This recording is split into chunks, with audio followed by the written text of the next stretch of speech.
नमस्कार। मैं चंचल आखिरी पायदान से। पिछले 2 दिन से फेसबुक पर एक बहुत दिलचस्प बहस चल रही है सिल बट्टे को लेकर के, सिल लोढ़ा, और उसी के साथ एक रवायत भी खुल करके सामने आई कि हम जिस समाज में रह रहे हैं इसकी अपनी कुछ रवायतें हैं। दरअसल ये रवायतें एक ताना बाना है और इनके जो आपसी रिश्ते हैं बड़े दिलचस्प रहे। उदाहरण के लिए अगर हम शहर में किसी को कहते हैं कि फला धोबी है, फला जूता बनाता है, फला धरिकार है, लोहार है, कुम्हार है, तो एक पता चलता है कि उसका एक हिस्सा खुलता है कि हाँ भाई ठीक है कि ये अदर बैकवर्ड में आता है। ये नए कंसेप्ट में, नए नैरेटिव में ये आता है कि अदर बैकवर्ड्स की चर्चा कर रहे हो। लेकिन जब हम गांव के पर्सपेक्टिव में जाते हैं तो इनका अपना एक अलग महत्व होता है। उदाहरण शादी ब्याह मरने करनी में देखिए इनके तंतु कितने ज़्यादा मजबूत और एक दूसरे से जुड़े हुए हैं कि वो शादी मुकम्मल नहीं होती जब तक कि लोढ़ा, सूप, चलनी, लोहार का बनाया हुआ सुग्गा, दोना, पत्तल, तेली का वो कोलों का आया हुआ तेल, गुड़, ये सब जब तक न डिस्ट्रीब्यूट हो। इनके अलग अलग नाम हैं, अलग अलग। आज श्रुति जी ने बड़ा एक दिलचस्प सवाल उठाया उसी में। अब तक कल तक हम उलझे हुए थे कि लोढ़ा जो है केवल वो मसाला और दाल पीसने तक महदूद है। हम उधर नहीं जाना चाहते थे, लेकिन आज सुदीप्ति जी ने बड़ी खूबसूरती के साथ उठाया कि शादी ब्याह में लोढ़े को उठा करके परछन की जाती है। परछन एक तरह का वो है, इज्जत बख्शा जाता है कि भाई दूल्हे को इसकी जानकारी होनी चाहिए कि एक लोढ़ा भी होता है। वो लोढ़ा उसके गाल से छुआया जाता है और फिर छुआने वाली बहन या माँ जो है उसकी, वो अपने आंचल में उसको फिर टच करेगी और ये बड़ी खूबसूरत प्रक्रिया होती है। चलता है, उसका अपना एक रिश्ता है। उसमें ये जो पत्थर कटा है वो भी अपने को आपको इज्जत पाता है, उसको निछावर मिलता है, उसको पैसे मिलते हैं, उसको पूरा मतलब, और वो बाकायदे फैलता है, इज्जत के साथ फैलता है कि भाई मेरा हक है, दो मुझे। ये बनावट अब धीरे धीरे अगर हम उसको अब नई जनरेशन में इसको अगर हम उठाते हैं तो हमारे ऊपर 2 तरह का हमला होता है। एक तो ये कि हमको कहा जाता है कि गांधीवादी है और पुरानी रवायत वर्ण व्यवस्था को कायम रखना चाहते हैं, उसके समर्थन में ग्लोरीफाई कर रहे हैं। ऐसा नहीं है, उसका परिमार्जन हम चाहते हैं कि जो जिस विषय में है वो उस विषय को उसको प्रमोट करिए। आप उसको नई चीज़ से, नए रास्ते से, नए यंत्रों से और बड़ी सावधानी के साथ उसका विकास करिए। और उनकी बात, मार्क्सवादियों की बात थोड़ी सही भी लगती है कि भाई आप जिस व्यवस्था को ख़त्म करना चाहते हैं उसी व्यवस्था को फिर आप क्यों ग्लोरीफाई करते हैं, फिर क्यों उसी को उठाना चाहते हैं। और उनका वाजिब है अगर हम उसको न उठाएं जैसा कि आज हो रहा है। अब आप देखिए कि गांव का पूरा विनिमय सिस्टम ही ख़त्म हो चुका है।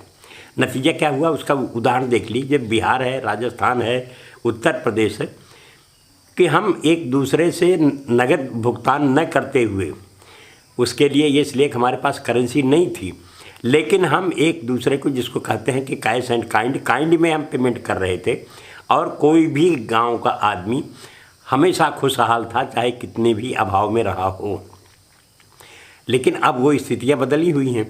कुम्हार का धंधा बंद हो गया, उसकी जगह प्लास्टिक आ गया। मुसार का धंधा बंद हो गया, प्लास्टिक के वो आ गए, प्लेट आ गए और ये आ गए। तो नतीजा क्या होगा, कहाँ जाएंगे, कहाँ ये इनका रास्ता क्या है।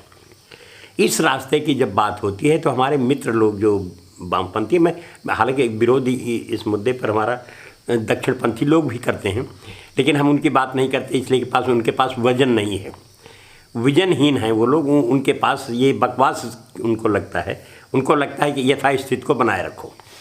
लेकिन मार्क्सवादी इस मामले में हैं और बहुत अच्छी बात होती है, उन लोगों से डिस्कशन भी होता है। लेकिन क्या रास्ता है कि वो बसंत पथरकटा का धंधा अगर सिल लोढ़ा के बंद होने से, मिक्सी के आने से बंद हुआ तो कहाँ जाएगा वो? ये सवाल बहुत ही तकलीफ देता है। वो जाएगा दिल्ली, जाएगा बम्बई, जाएगा असम, जाएगा रिक्शा खींचेगा और घोड़े के अस्पताल में जाके दम तोड़ देगा। उसको किस तरह से बचाया जाए, महफूज किया जाए, तो उसके लिए दो रास्ते होते हैं। एक तो यह है कि विरोध करिए उन चीज़ों का। अब जैसे हिंदुस्तान का सबसे बड़ा मुसाहर अगर धीरू भाई अंबानी का ख़ानदान हो जाए, दोना पत्तल सप्लाई करने लगे, प्लास्टिक के गिलास सप्लाई करने लगे, या बिरला साहब या रुइया साहब निकल आएँ कि भाई ठीक है कि हम ईंट की सप्लाई करेंगे, मकान बना करके बना बनाया मकान आपको देंगे, तो ये जाती होगी। हम लोगों का सीधा सा कहना है कि जो छोटे उद्योग हैं इनको छोटी जगहों पर रहने दीजिए, विकेंद्रित रहने दीजिए, इस पर बड़े घरानों का कब्जा न होने पाए। और जब ये वो हो जाएंगे कि छोटे घराने अपनी जगह पे फलने फूलने लगेंगे तो उसका एक रास्ता निकलेगा। उदाहरण के लिए ले लीजिए कि अगर मान लीजिए कि हमने प्लास्टिक के गिलास, प्लेट ये सब बंद कर दिए, लेकिन ज़रूरत तो है ही है। अब बाज़ार क्या करेगी? बाज़ार या तो फिर नेचुरल चीज़ों पर जाएगी या फिर हमसे कहेगी भाई मुसार को बुला लो।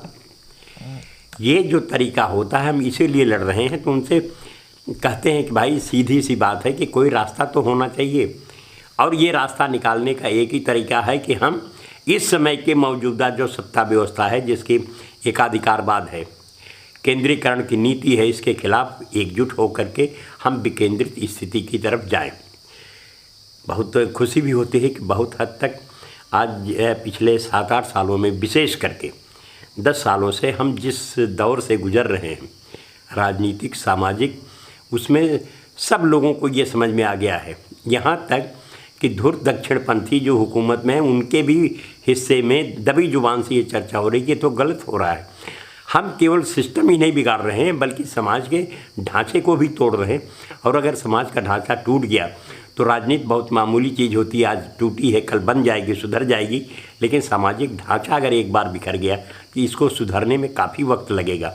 मैं आपसे निवेदन करना चाहता हूँ कि इन सब चीज़ों पे थोड़ा सा गंभीरता से सोचें। तो अब देखिए कि किस तरह से उनका आपके सामाजिक जीवन में किस तरह से उनका रिश्ता रहा, और उस रिश्ते की खूबसूरती को देखते हुए उत्सव धर्मी समाज है, इसको प्रफुल्लित होने का भरपूर मौका मिलना चाहिए। और हमेशा हम लोगों की कोशिश होनी चाहिए कि इनको संजोया जाए। आज हम इसी मुद्दे पर आपसे केवल एक ही चीज़ कहना चाहते हैं कि आप मेहरबानी करके जो हमारी चीज़ें हैं, जो हमको सीधे सीधे अवेलेबल हैं, जो हमारे सामने पड़ी हुई हैं, उनका इस्तेमाल शुरू करें। और सुबह से एक लिस्ट बना लीजिए कि कितना सामान आप कारखाने का इस्तेमाल कर रहे हैं और उसका विकल्प क्या है। उदाहरण के लिए शैम्पू है, साबुन है, टूथपेस्ट है, डिटर्जेंट है, इनके सबका सब्स्टिट्यूट, इनका विकल्प आपके गांव में रखा हुआ है, आपके पड़ोस में रखा हुआ, आपके घर के पास है, उसका इस्तेमाल करिए और उस पर थोड़ा सा विचार कर लीजिए और देखिए कि दोनों में कौन सही है। उदाहरण के लिए ले लीजिए कि इस समय अब ये साबित हो गया है कि गांव में बनने वाला जो सरसों का तेल है, इससे बेहतर कोई खाद्य पदार्थ नहीं है, कोई भी तेल नहीं।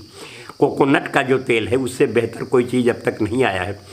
सबसे वाहियात और सबसे जहर भरा तेल है, रिफाइंड कहा जाता है। ये सारा मोह तोड़ करके उसके बारे में जानकारी रख करके हम लोगों को कदम उठाना पड़ेगा। अब बड़ी बुरी स्थिति में जा रहे हैं, बेरोज़गारी भी इसी वजह से बढ़ रही है। जब ये सारी चीज़ें, छोटे उद्योग छोटी जगहों पे आएंगे, गांव का पैसा गांव में आएगा। अभी थोड़ा सा अजीब भी लग रहा होगा ना कि गांव का पैसा, ईमानदारी की बात यह है कि पूरा आंकड़ा देखिए बैंकिंग सिस्टम का, तो गांव वाले केवल पैसा देते हैं, लेते कहाँ हैं बेचारे? लेते तो बड़े बड़े घराने हैं और लेकर के कोई चौकसी हो जाता है, कोई मेहुल हो जाता है, कोई माल्या हो जाता है। लेकिन गांव वाला तो अगर 200 रुपये भी बैंक से कर्ज लिया कुछ करने के लिए, तो पता चला अगर नहीं भुगतान कर पाए तो उसको जेल में ले जाते हैं, उसकी कुर्की हो जाती है। ये सारी चीज़ें सीधे सीधे अब आंदोलन की तैयारी करिए और एक बेहतर समाज बनाने के लिए, वैकल्पिक समाज, खूबसूरत समाज बने, कोई हिंसा की जगह नहीं हो, कोई अच्छे से व्यवस्था हो, एक दूसरे के साथ सहयोग लेकर के चलें, उसमें सिल लोढ़ा भी शामिल रहे और दोना पत्तल भी शामिल रहे। धन्यवाद। ज़रा सब्सक्राइब कर लीजिएगा भैया।